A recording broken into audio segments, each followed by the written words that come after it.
الحمد لله رب العالمين، والصلاة والسلام على سيد المرسلين وعلى آله وأصحابه أجمعين.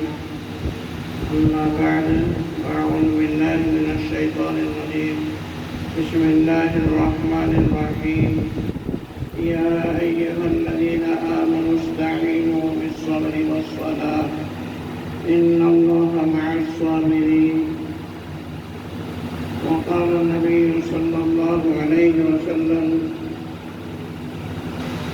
حب الوطن علامة الإيمان، أو كما قال عليه الصلاة والسلام.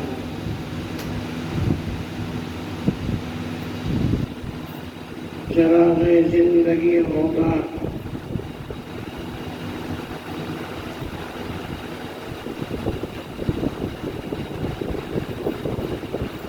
چراغ زندگی ہوگا، فروزہ ہم نہیں ہوں گے.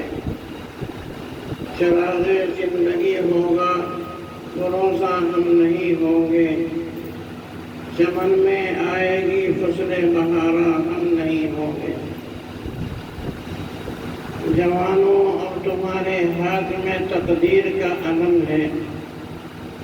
جوانوں، اگر یہاں میں آپ کو مخاطب کر کے کہہ دوں بچوں، اب تمہارے ہاتھ میں تقدیر کا علم ہے. تم ہی ہوگے فروغ بزم ان کا، ہم نہیں ہوں گے. نہ جانے ہمارے ان بچوں میں کل کون آفیسر بنے گا، کون لیڈر بنے گا، کون وقت کا مقتدر رہبر بنے گا، کون قوم کی رہنمائی کرے گا، قوم و ملت اور اپنے ملک کے مفاد اور آزادی وطن کی خاطر کون قربانی دے گا، کیا کہا جا سکتا ہے. ہمارے تو آج یہ چند کلمات ہیں، لیکن قربانیاں اصل آپ کی ہیں. اپنے وطن کی خاطر قربانی دینا یہ دین سے الگ نہیں ہے. ہمارے سے قصور غلطی یہی ہوا ہے کہ ہم نے اس چیز کو دین سے الگ کر دیا تھا. ہمارے نبی جناب آقا رسول اللہ صلی اللہ علیہ وسلم، جن کا وطن معروف مکہ مکرمہ ہے، ہمارے نبی جناب محمد صلی اللہ علیہ وسلم مکہ میں پیدا ہوئے اور 53 سال کی عمر تک اسی شہر مکہ میں رہے. لیکن مکے والوں نے آپ کو رہنے نہیں دیا اور آپ نے اپنے وطن کو چھوڑا، مدینہ منورہ چلے گئے. جب جا رہے تھے تو آپ نے شہر سے باہر نکل کر اپنے وطن شہر مکہ کی طرف رخ کیا اور ارشاد فرمایا کہ اے مکہ، تو مجھے بہت پسند ہے، میں تجھے ہرگز چھوڑ کر نہ جاتا، لیکن یہ تیرے باشندے مجھے رہنے نہیں دیتے. آپ چلتے جاتے تھے اور بار بار مڑ کر اپنے وطن معروف کی طرف دیکھتے جاتے تھے. اتنا آپ کو پیار تھا اپنے وطن سے، اتنی محبت تھی آپ کو اپنے وطن سے، اس کے لیے آپ مستقل جدوجہد کرتے رہے، کوششیں کرتے رہے، یہاں تک کہ 8 سال کے بعد آپ صلی اللہ علیہ وسلم اسی شہر میں، اسی اپنے وطن میں فاتحانہ طور پر داخل ہوئے. 10,000 کا لشکر لے کر آپ نے اس وطن پر چڑھائی کی اور اپنے وطن کو فتح کیا. پھر وطن کو بنایا، سجایا، چمکایا، اور ایسا چمکایا کہ آج تک چمک رہا ہے اور قیامت تک چمکتا رہے گا. میرے عزیز طلبہ، وطن کی خاطر قربانیاں دینا، وطن سے محبت کرنا، یہ ایمان کی علامت ہے. اگرچہ بعض ہمارے علماء جیسا کہ حضرت حاجی امداد اللہ صاحب مہاجر مکی رحمۃ اللہ علیہ نے کلیات امداد میں اس بات کی وضاحت کی ہے کہ حدیث کی مراد یہ ہے کہ وطن اصلی سے محبت ہو، ہمارا وطن اصلی جنت ہے، لیکن حدیث کے بظاہر الفاظ اور حالات کا تقاضا کوئی اس کی مخالفت نہیں کرتا۔ پھر نبی کریم صلی اللہ علیہ وسلم کی زندگی اس کی تائید کرتی ہے۔ آپ صلی اللہ علیہ وسلم نے اپنے وطن کے لیے قربانی دی ہے، اپنے وطن کو آزاد کرایا ہے۔ چنانچہ ہمارے علماء نے اس وطن کے لیے قربانیاں دی ہیں۔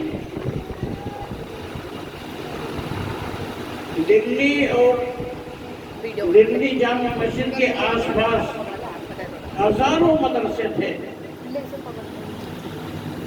جو وقف کے نام پر چلتے تھے، لیکن انگریز نے ان سب کو بند کر دیا اور علماء کو پھانسی دے دی یا سولی پر چڑھا دیا یا قتل کر دیا یا آگ میں جلا دیا۔ تقریباً 33,000 علماء اہل علم کو شہید کیا گیا۔ 151 علماء کو میرٹھ کے اندر پھانسی دی گئی۔ سن 1857 سے پہلے کے حالات اور بعد کے حالات کو مد نظر رکھتے ہوئے جب مدرسوں کو بند کر دیا گیا، دینی مرکزوں کو بند کر دیا گیا، علماء کو شہید کر دیا گیا، تو بچے چھوٹے علماء نے سر جوڑ کر یہ مشورہ کیا اور اس فکر کو لے کر کے بیٹھے کہ اب ہم اپنے دین ایمان کی بقا کے لیے کیا کریں، اپنے دین کو اور ایمان کو کیسے بچائیں۔ ملک کا بچانا بھی ضروری تھا، مگر سب سے پہلے جو مسئلہ پیش آیا یہ پیش آیا کہ اپنے دین کو ایمان کو کیسے بچایا جائے۔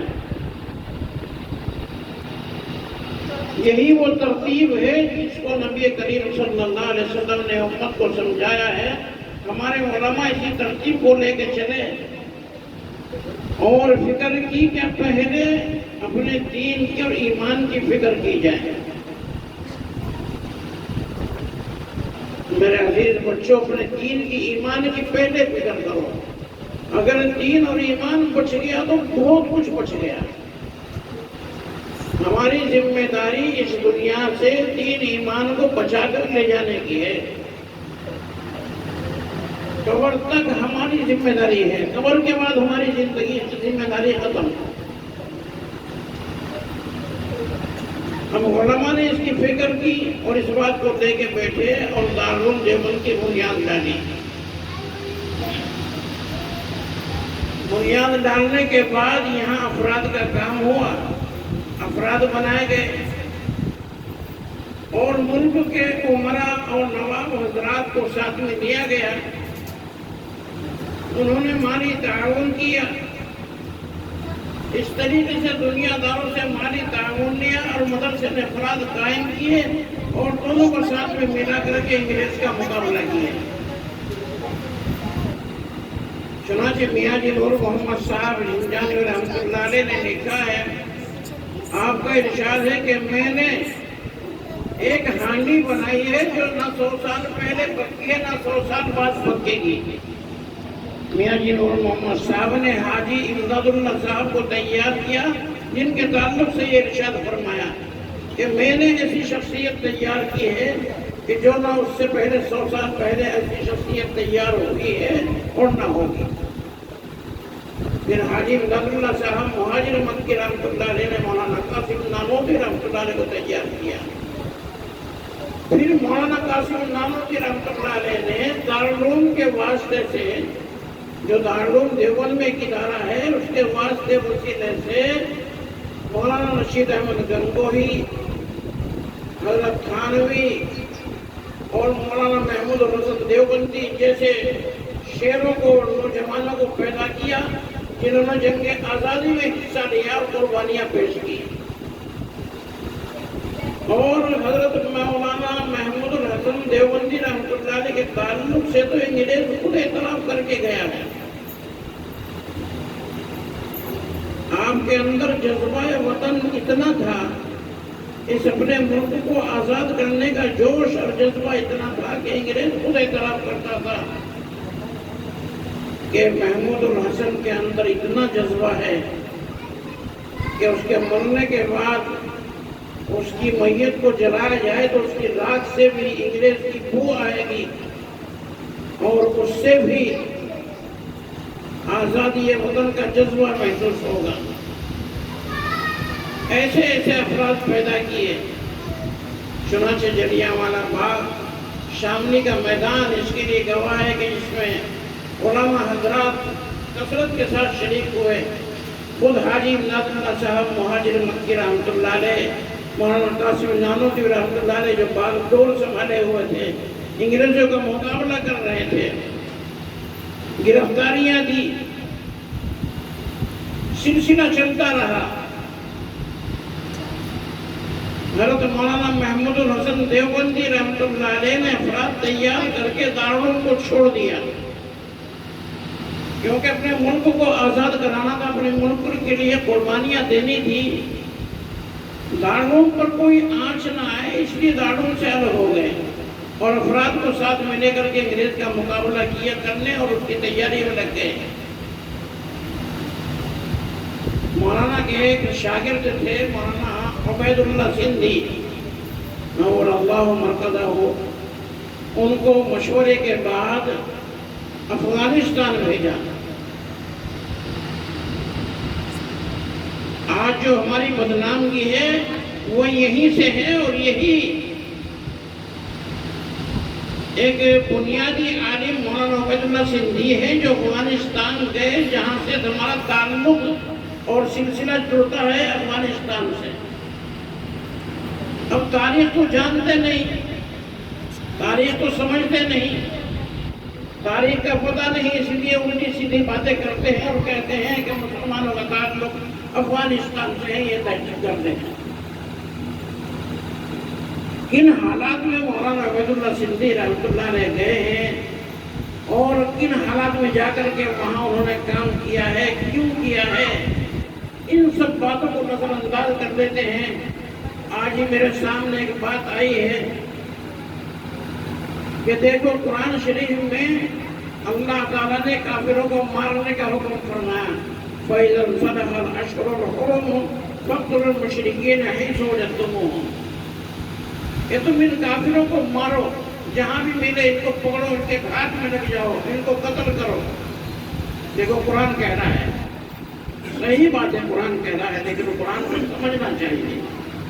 نہیں سمجھیں گے تو نہ سمجھی میں ایسی ہی باتیں ہوں گی جیسا کہ اس آدمی نے کہی ہے۔ اللہ پاک نے کافروں کو مارنے کے لیے کب کہا، کیوں کہا، کن حالات میں کہا، یہ کن کے لیے حکم تھا، کن حالات میں تھا، کب کا یہ حکم ہے؟